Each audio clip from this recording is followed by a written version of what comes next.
Oh,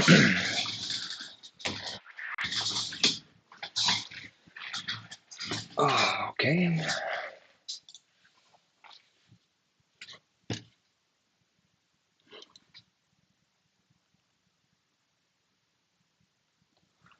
All right, guys. Good morning. Good morning. Let's make sure the sound is on. Hope everyone's had a great weekend. Welcome to the morning note. It is Monday, August 15th, 9 a.m. Eastern Standard Time. My name is Carlos Garcia, founder and CEO of G.A.R Capital. Hope everyone's having a nice morning this morning, brand new week. Let's go ahead and get right to it. Bottom right-hand corner, little black logo. Click on that.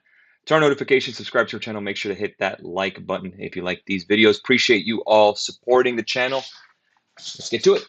Dow is down 215 points. NASDAQ down about 0.48%. S&P 4251 down 0.69%. Russell 2000 right at 2000 pretty much. Crude oil tanking down 5%. We talked about crude. We'll talk about it again. Crude oil, gasoline futures down nearly 5%, 4.4%, $2.91 a gallon currently. Let's go and take a look at gold, down 1.22%, 1793. Silver futures down nearly 3%, 2008 an ounce. Bitcoin hit 25,000 over the weekend, then came back 23,975 on the futures side. Ethereum 1883, that hit 2,000 as well. That pulled back a little bit, down 2.5%. Euro dollar down 56 pips, 102.03. 132.73, down 70 pips for the dollar yen. 10-year yields. Let's go ahead and start taking a look at it. 10-year yields now down 54, 2.795, smidge other 2.8. Dollar index is up 0.51%. That's why commodities are down 106.16, and the VIX 21.11 after being below 20 on Friday's close. Actually, it was right around 19. All right, so let's take a look at S&P futures first. Some of the headlines I did post today, 5 things you need to know about. Really, all this is really China. So China did put out a stimulus, or they went ahead. I'll read you the headline. Here's from Wall Street Journal. China's economy stumbled in July as a 2-month boost from easing COVID lockdowns faded, prompting the central bank to unexpectedly cut rates. China's 10-year bond yield has fallen to its lowest level since May 2020. China's consumer and factory data missed expectations in July. Meanwhile, Japan's economy expanded 2.2% annualized in April through June. So that's really the main thing, was the China easing. So that caused the dollar to go higher. So again, S&P came down a little bit. Again, guys, we talked about this. We know that the S&P is not going to go straight shot to 4,800. That's not going to happen. You're going to get some pullbacks here and there. So a couple of levels that we're looking at this morning is really 42.23. Again, that's your 50% retracement level from the daily. You could see that here. Remember, we were break above that. So that should be your support here. I would stay long until that is broken. Again, my target being 4,300, 43.24 being the 200-day moving average. And you can see still within that same megaphone setup here, above the 100, above major moving averages, 20, 100, 50, all above that. And again, just a little bit of a pullback. Again, to be expected. It does happen. I do have a couple of calls for this week, but 43.24 is our target. Well, actually 4,300. I think we get there by this week. More than likely, probably reject it, and then we'll see if we can retest 42.23 or we go higher. Either way, we will be ready. This is a trader's market. Volatility is our friend. We want this. Let's go ahead and go next to the dollar index. Dollar index is key. It seems like every beginning of the week we have this, where we get this pop above this trend line and then we fade back below it. Today, this time might be a little different, sure. The only thing is that you do have the 20-day moving average, which is a good indicator of momentum, at least on the daily. Remember, the 1-hour chart is a 20-day anyways. So we're right below that moving average on the 20-day. So again, let's see if we do break above that and close above that. But again, still 105 is your support here. I expect us to maybe pull back a bit to 105 if so the stocks can go higher. And then when we get to 4,300, I think we're going to fall anyway, so we'll probably bounce anyways. Let's take a look at the volatility index together. Volatility index, you can see that 1-year daily chart. Still that trend line, still below it. Have a gap to fill here at 2042. We could probably fill it today, tomorrow, next week, who knows? But again, we're watching that. And again, the 20-day is 22.22. If we close above that, then we'll probably look to see shorts to go down or to short the market to continue downward trend if the volatility index does go higher. 10-year yields, again, we talked about this a head and shoulder setup. And again, below the 20-day, it's so funny. Below the 20-day, again, let's see if we settle above that. If we don't, then we're going to look at 25.75 as our level to short, or a level to not short, but to look at bonds and continuing the rally. Crude oil taking a dump. And again, at nothing new, we talked about that if we did break above 95.18, we would start taking a look at possibly going for a oil long or probably invest in some oil energy companies. I do already have that with the dividend port, but again, to add a little more exposure to it, I want to break 95.18. We rejected it perfectly. That 20-day moving average rejected as well. So the 20-day has been kind of our guide short term. And again, now we're just retesting the lows here around 87.14. If we break 84.61, that's where it gets really serious because you're going to start getting to 74. That'll be your target. And then we could start looking at possible short positions on XLE, CVX, XOM, Marathon Oil, whatever. We could start taking a look at that. But I want to break 84.61. That's the level I'm looking for, 84.61 to 85. So again, doesn't look great on crude oil. Did reject that 20. I expect us to get to around 85 if we continue to slide. So again, crude oil going down with that China stimulus. Again, recessionary fears brings down demand. So that's why crude oil is down. Let's go ahead and take a look here. I did the dollar, I did the VIX, I did the S&P. So let's take a look at NASDAQ together. And NASDAQ, again, above the 38.2 retracement. So my target is the 50% retracement, right around 13,909 if we're expecting higher moves.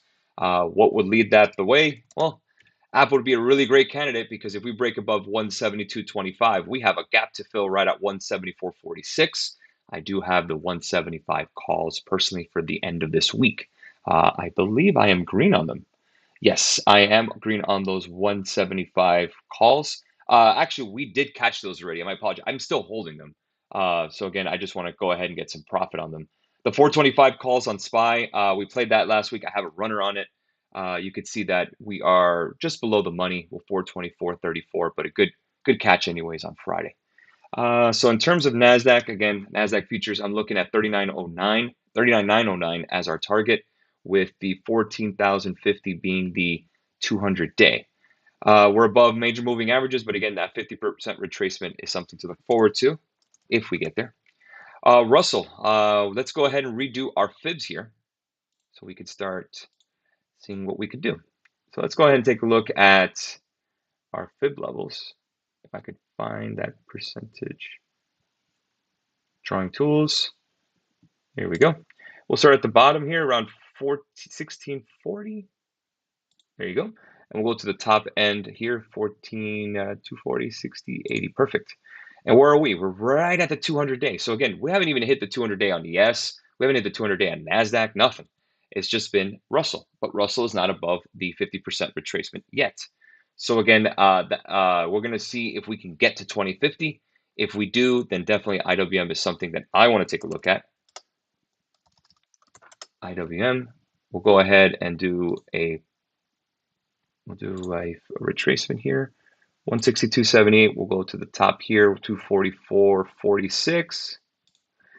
And you could see that obviously we don't have the pre-market move here. So we're right around 198, right below the 200-day, target being 203. If we could maybe recapture 200, I will start taking a look at possibly the 203 or the 205 calls for this week. Not a ton of news this week anyways. We have Federal Reserve FOMC minutes, and then we also have retail sales on Wednesday. Other than that, a lot of retail focused earnings this week. I posted that on Instagram. Feel free to take a look. But for the most part, I mean, in terms of setups, I mean, I do have some AMD calls right now trading at $100.29. Not too bad down pre-market. Again, I expect to explode higher 101.42, at least for the break. Boeing is something that I'm looking at as well. Again, some of the members got it, some members didn't. Let's see if we break 170, 176, and maybe we could play the 175s again. I hate to do revenge trading, but again, the setup is very nice. Let's get to the questions. Good morning. What do you think about playing puts this week on QQQ? Okay, so in regards to QQQ, let's go and bring up the daily, and we'll redo some Fibonacci levels like we did for IWM, and we'll see where we're at. In terms of puts, let's go ahead and see it. We're going to start from the bottom here at 269.28. Then we're going to work our way higher to 401.71.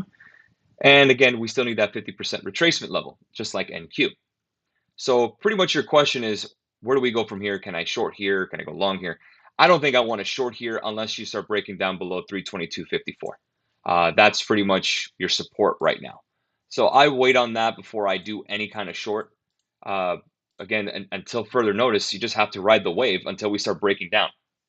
A lot of the levels were right at the 20-day moving average on the daily, again, which is a short-term indicator, at least on the daily, to go to the 1 hour to show that we're below moving averages or above moving average. So again, it's very crucial to kind of take a look at the bigger part of the time frame, like the daily, and incorporate it to your hourly. So right now, it just looks like we're in short-term support, kind of. I can't even say that. So again, it may be to the point that, hey, we could short today, short tomorrow. I'm really going to want to hit 4,300. That's kind of the level where I'm looking at to really start looking at some shorts, just for the simple fact that that'll get us right to key resistance on the daily. You could see kind of the same level we've been looking at. The top end of range is right around 430, 4,300. That's the level I'm looking to reject. If we do break above that, then you have 43.24, the 200, and then you have 4,400. Could definitely happen, but we just have to play it step by step. So Wolf, best thing, man, is to just kind of let the market come to us. Last week has been a little crazy. Again, just be tactical, be careful. No need to rush into anything. It's only Monday, but at least the good news is that there's not a ton of news. We do have some Fed speakers, but nothing crazy. I wouldn't expect much this week. Again, August, kids are going back to school. Vacations are kind of starting to wrap up a little bit. September is when the volumes start really pushing higher. And we've had a couple of days of really high volume. And really, that day was the CPI and the FOMC. Other than that, it has been very low volume. A lot of stock buybacks, a lot of retail traders are buying in. Hedge funds are still short. Most net short positions since summer of 2020. You know what happened then? They got short squeeze. So it could be setting up for a nice short squeeze rally to 4,400. That could definitely happen. And after that, shoot, at this point, again, if we have that many shorts still holding on for dear life, all-time highs are not out of the question, and that would be absolutely insane. At this point, just toss away the economic book because everything is so crazy now. As a trader, what do you do? Well, honestly, you just kind of have to stick with it. You're going to have to just watch the market, have your levels, put your alerts. No need to rush into anything. If you made a lot of money the last couple of weeks on this rally, smart, put some away. No need to go all into the next one. Keep the consistency. 1% to 4%, 1 to 4% risk profile. 40% rule is what I like. And again, no need to just go absolutely bonkers and lose everything you've made. As you're an investor here, are you buying to the upside? I wouldn't. Best thing I would do is just dollar cost average like you usually would. And again, if we start getting and testing around 4,000, then we could start talking about, taking a look at buying some dips here. But until then, there really isn't much of a dip to be bought. Have a happy Monday, guys. I know not a lot of questions today. I understand you guys had a great weekend. I had a pretty good weekend myself, other than Manchester United. God help me. Real Madrid did win at least. That's nice. So again, F1 I believe is next week. Back at it. We got football in a couple weeks. Fantasy football. I can't wait. DraftKings. I love it. And we'll talk to you guys soon. I'll see you guys at 5 p.m. Eastern Standard Time for the aftermarket recap. Have a great rest of your day. Cheers, guys.